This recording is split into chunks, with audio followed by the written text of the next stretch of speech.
going.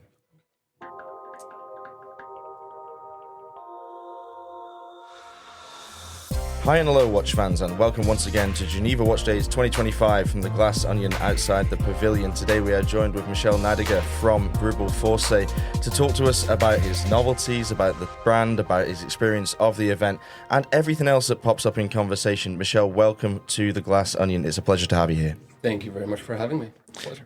Michel, we are user-generated content, so we got a lot of questions. People got excited you're here. They wanted to know, what tattoo did you put? Because you've teased everyone on Instagram and you asked them, what should I put? So they're dying to know, is it a Greubel Forsey watch? No, I'm not quite there yet. But I wasn't going to get something from the catalog anyway. It was just, I thought it was a bit of fun. But no, it's something that was planned a little bit in advance. But then so we went to Miami and we figured, it's a place where we should get tattoos. And so we did. It's a part of one of my guitars, which has like a flower motif, which I ended up getting. Amazing. And then spent a lot of time out in the sun, which is probably not the best thing to do when you get a tattoo, but such is life. It turned out great.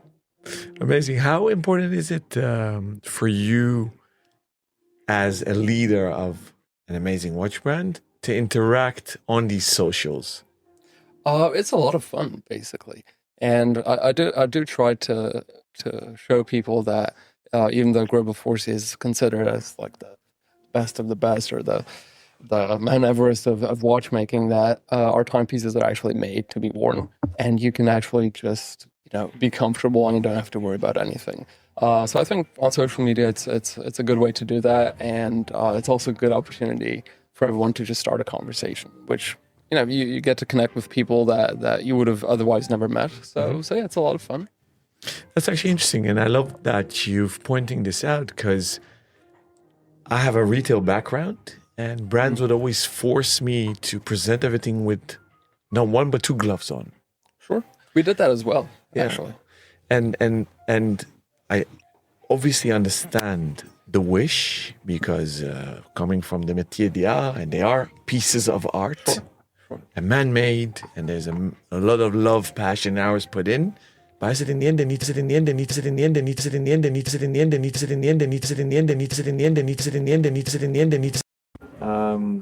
use that as a segue, if I may. I met you a few years ago, was blown away by not only your modesty and friendliness and knowledge. I dare say, been propelled into the CEO today of Greubel Forsey. Yeah, so I'm not modest anymore now. I'm super arrogant. I don't even know what I'm talking to. So is this something that I use the word to propel into? Was that an ambition of yours, or could you simply not reject the request to step up? So it was not something which was planned. Actually, it wasn't even planned that I would start working for Greubel Forsey, which is 10 years ago now. But just one thing keeps leading to another, and here we are. And now I try to do the best I can with the opportunity that I'm given. So I do really appreciate that Robert and Stephen seem to have just enough confidence to let me be here. But so far it's going great. Again, I don't really have any personal ambition in any of this. I'm just very much in love with Greubel Forsey, and I feel like it deserves to be taken care of properly. Amazing. So we've never had you on the show before. This is a great honour, a great opportunity for us to talk to you, because obviously Greubel Forsey is a brand that our listeners are very aware of and very fond of. But tell us about yourself. Personal ambition may not have directed you towards the position you're in now, but what is your personal ambition in the industry in general, or in your personal life?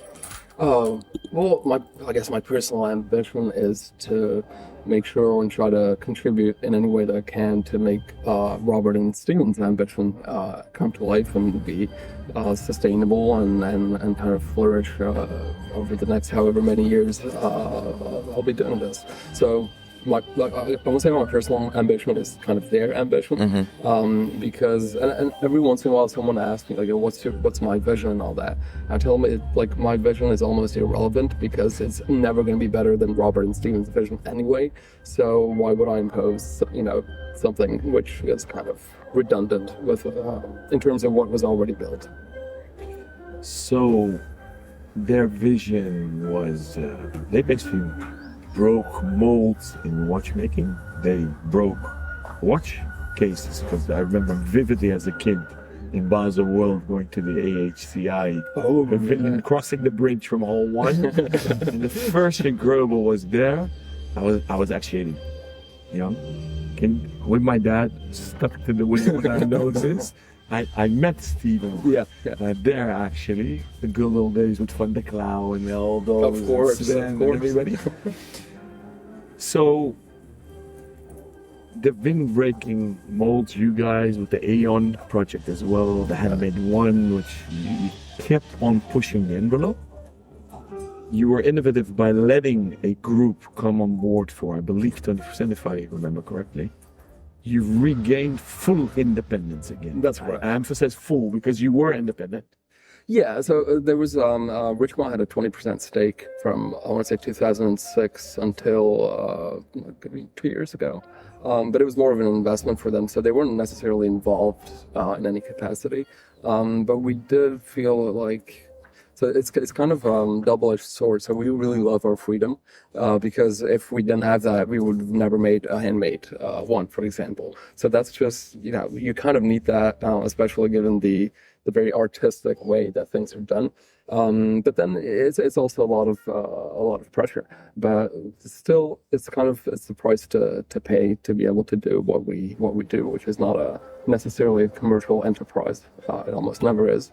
But the idea is to always, with every project, contribute something which we feel is significant within the context of the history of watchmaking as a whole. So now the only shareholders are again Robert and Stephen, and so we're having a really good time now. So tell us about what you've announced or shown at this fair so far. We're only one day in, of course, but I'm sure you've had a lot of visitors and interest in what you're doing already. Yeah, I'm tired already, to be perfectly honest. It's because it got bigger as well. I remember the first time was in COVID where we just spent like 2 hours talking to one guy, and now it's grown quite a bit. But we're at the Bois Rivage here, so it's exciting, and everyone's there. Obviously, we've shown quite a few things because we've been busy this year, I want to say, and a lot of people have not seen what we had announced. So we have the Forsey Contemporain here in stainless steel. So it's the last edition of the movement. So we do 33 pieces, and then we retire the caliber. It's something that we try to communicate more clearly, say what exactly is the limitation, and when a caliber is closed, it's going to be closed forever.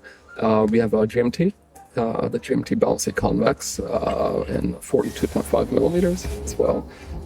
Put a red strap on that because we think it's super cool, and it really does make quite a difference aesthetically. And now, especially for Geneva watches, we have the QP Forsey, so that's our take on the perpetual calendar. And we used to have one, it was called the QP Equation, which included the equation of time, months and seasons, solstices and all that. But no one seemed to really give a shit about the equation of time. And so we're like, yeah, okay, we should probably listen to our collectors. And so we removed that, which gives us a slimmer timepiece. But we still have the clear inline display, day, date, month. And I think, from what I've seen, it's by far the easiest perpetual calendar to operate. So you can go forwards, backwards, you can't break the mechanism. And the irony of it being it's one of our most complicated pieces, but at the same time, the easiest one to use. Talk to me about caliber development, because if you're making a caliber and retiring it after 33 pieces, and the investment must be enormous. How long does it take to construct a new caliber?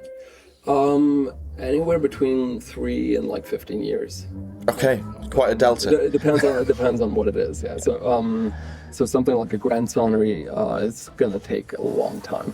But as you're right, and more often than not, it really isn't a commercial exercise. But again, as we said, since we had the freedom to do these kinds of things, where no one is asking us for growth or quarterly reports, we can really just focus on what we feel needs to be done or what we really enjoy doing. In caliber development, I don't think there's a really a rule in how we do that. But what's interesting, at least to me, is that movement construction and design are so closely linked that it's not one follows the other. It's just you have to do both at the same time.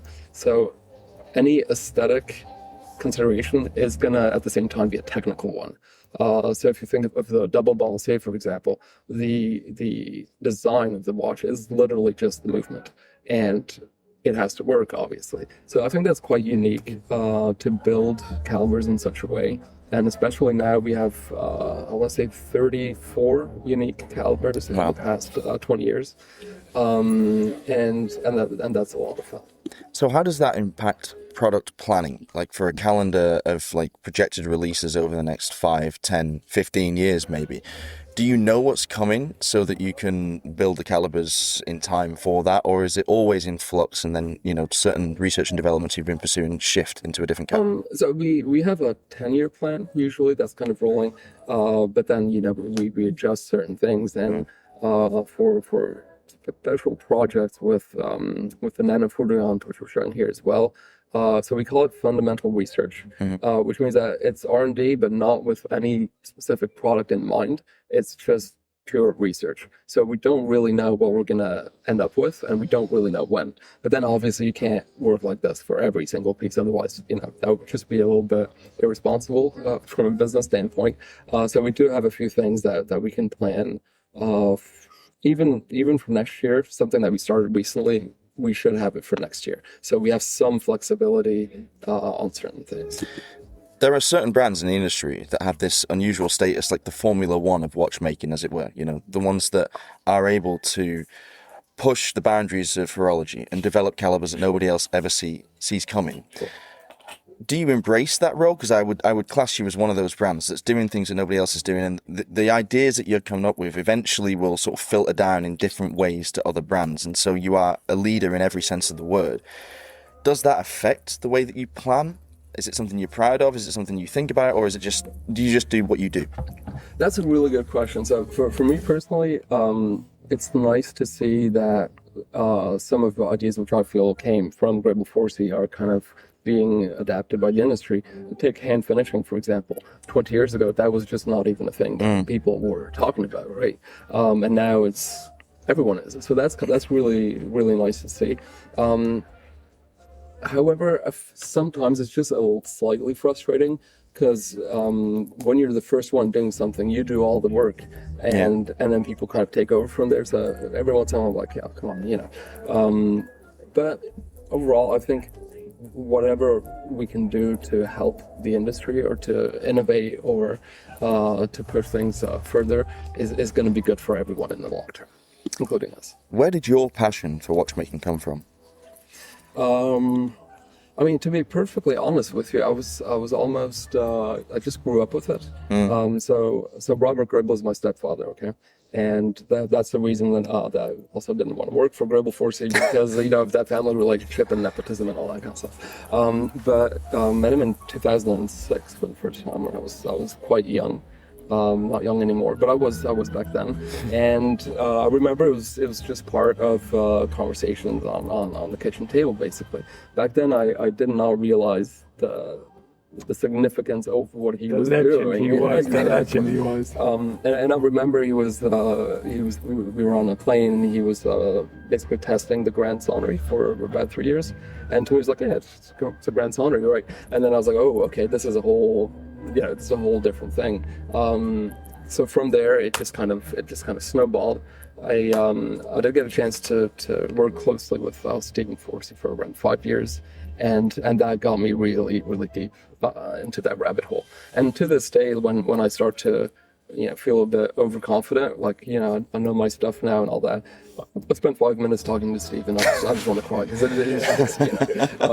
it just keeps getting fueled and it keeps getting more exciting for me. How active are both gentlemen today still in the company? Are they full-time there? No, so they're not in the day-to-day anymore, which I kind of understand. Yeah. After a while, you should be focusing on different things. We have a monthly board meeting, basically, because I do want to be very transparent with what we're doing and all that.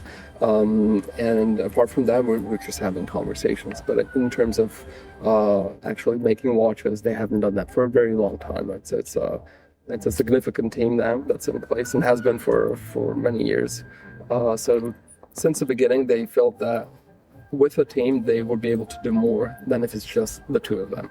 And now the idea would be also the idea for them is to start thinking about the really long term. So what's going to happen in 50 years, all that. So they're not going to be involved in 50 years, obviously. So the idea is also for the company or the brand to start to become independent of its founders, which is, it's a long-term project, and so that's kind of what we're doing. You can still mentor the boys and girls that lead the R&D internally? So Robert mostly, which is nice to see, he can focus more on concepts than on, let's say, the exact shape of that tourbillon bridge. So that's something that the team is now kind of taken over. But he's always, I want to say, 20 years ahead of all of us. And the concepts that he brings to the table are so out there that the nice challenge for us is that we try to translate that into something tangible that we can actually make. How hard is it to find people that fit in this team? Because I'm guessing the bar is very, very high, and Sure. Maybe things are getting a little bit better now with more and more people training to be watchmakers in this generation. But in my generation, when I was training, it was terrible. There was a complete dearth of talent. You couldn't find anybody to step up to this level. So, where do you go? What do you look for? How do you interview people? So actually, in terms of assembly, in terms of watchmakers, everyone's like in their early 20s. So the best thing, at least for us, is kind of top of the class. But then the training actually happens internally, Right? and not in any official capacity. But it's basically 1 year of training to see if you can actually start working on, I would say, simple movements, and then you just work yourself up. So we have laboratory watchmakers who are in charge of training new watchmakers. But then you never know. If you're in your early 20s and you have Greubel Forsey on your CV, then you can just go somewhere else. And that's kind of part of it.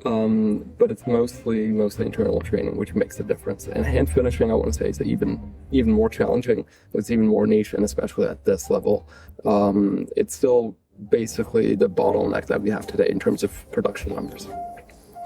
Talking of hand finish and legacy, Aeon Foundation, what's going on there? So for Time Foundation, which was started in 2006, I believe, as well, then there was the Naissance du Monde 1 with Philippe Dufour, Naissance du Monde 2 with Auberg, Cyrano Dominique, and I'm not sure if you saw the Naissance du Monde 3 that Fernand Berthoud was able to do more independently. Over the past 4 years, we honestly didn't have or take the time to really keep developing that, because it was always something that we kind of did on weekends, and Greubel Forsey being obviously, was paying our salaries. So it's interesting that you would say that now that Naissance du Monde 3 is finished. We do have a number of projects that we need to start working on again and want to put more effort into it than we did before. How important are events like this one to Greubel Forsey, to get out in front of the public, to see people, to let them handle the watches? How many events do you do? Is it something you plan on doing in the future even more? Yeah, absolutely. So we do less events than we used to, but we do love Geneva Watch Days, just because we're sitting outside, we're having a conversation, it's sunny, and people still have more time than they would for like Watches and Wonders, which for us does not make as much sense anymore as it used to. We do a lot of private events, small groups, because it is very technical, and if you're not super deep into watchmaking, it takes some time to kind of learn and appreciate what we do. But Geneva Watch Days is, I would say, next to Dubai Watch Week, like one of the most fun events that we do. So, you mentioned Dubai. Which parts of the world are most interested in Greubel Forsey from sales and contact? We try to keep a nice balance. just because if there's anything that happens in any certain region, we don't want it to impact our business too much. But basically, we're looking at 30% North and South America, 30% Middle East, and 30% Southeast Asia, Japan, and 10% Europe. That's a nice split. That is a nice split. That's nice and even. That's pretty unusual, to be honest. Nowadays, I find like a lot of independent brands tend to have most of their business in either the US or in Asia. But sure, and I'm actually quite happy that we don't have most of our business in the US right now. Otherwise, I would probably not be sitting here and smiling. Yeah. And I don't agree with you. It's not nice at all. 10% in Europe. We're in Europe, and that was my question. That I go try on Greubel Forsey as a civilian. Yeah. If I'm not fair, and my friend Nadim on Bond Street in London of the Swiss Gallery, so shout out to him, because I believe that's maybe the only artist I know in Europe, and maybe Switzerland it's Bucher, maybe? No, not even. So we have a good partner in Milan, so Pizza is doing very well, and we do have a few doors, but it's more to be able to kind of take care of our collectors, because we're a small team, so it's important for us to have a retail network where even if they want a new strap or a service, so it's not necessarily about sales, but it's just for collectors to have easy access to the brand, because we can't really do everything ourselves. So what's today looking like for you? Is it a busy day full of meetings? We're just double booked back to back. But before we got here, I was like looking at my calendar. I was like, okay, we do this, we do that, and after one day, we're like, yeah, fuck it, we're just all over the place, and everyone can come and. Yeah, I love to end on a soundbite, so fuck it is the soundbite that we're going to end on there, because that is how you approach a professional watch fair. Love it, it's absolutely true. Michel, thank you so much for your time. Everybody that's watching, please like, subscribe, follow, comment, and share the podcast. We'll see you very soon. Bye-bye.